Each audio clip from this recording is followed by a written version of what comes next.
tatay ninyo si Lucifer. Tinalo ko dito. Hindi nyo natalo siya. Tatay ninyo siya. Tingnan ninyo. Hawak-hawak niya, mga liig ninyo. Tapos debate. Tapos sabihin mo, tingnan mo yung assessment mo. Takot ako makipagdebate. Hindi nga ako natakot kay Lucifer, sa inyo pa. Pero bakit hindi ko kayo didebatihin? Bakit ko kayo didebatihin? Ako na nga yung katotohanan. Ako ang daan at ang buhay. Pag di kayo dumaan sa akin, hindi kayo pupunta sa langit. Anong didebate ko sa inyo? Ha? Paano nyo ako didebatihin yan? I am the way. Pag hindi kayo dumaan sa akin, hindi kayo pupunta ng langit. Kahit anong pang gawin ninyong pagtatampisaw dyan. Paano ko kayo didebatihin yan na ako ang may-ari ng kaluluwa nyo? Ako ang may-ari ng sanlibutan ngayon.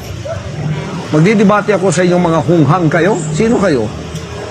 Kayo ang sumuko sa akin sapagkat panalo na ako sa tatay ninyo, si Lucifer. Amen. Na siyang may-ari ng mga kaluluwa ninyo.